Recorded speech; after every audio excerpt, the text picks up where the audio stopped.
Kabupaten Oku Timur pertama kali menjadi kabupaten dengan konsep Agro Solution di Sumatera Selatan.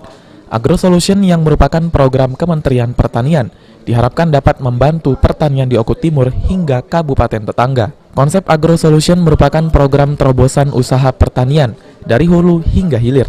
Diharapkan dapat menjaga kedaulatan pangan nasional di tengah pandemi COVID-19 melalui peningkatan produktivitas pertanian dan kesejahteraan petani di Kabupaten Oku, Oku Selatan, dan Oku. Hal tersebut terungkap saat Kepala Dinas Pertanian Oku Timur melaporkan rencana kegiatan tersebut kepada Bupati Oku Timur. Menurut Bupati Oku, dari Agro Solution ini nanti sudah disiapkan hingga 245 hektar lahan pertanian.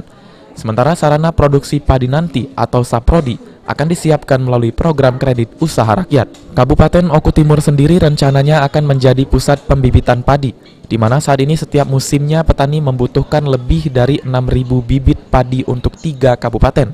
Melalui program Agro Solution, para petani akan mendapatkan bibit dan peralatan lain dengan kualitas tinggi.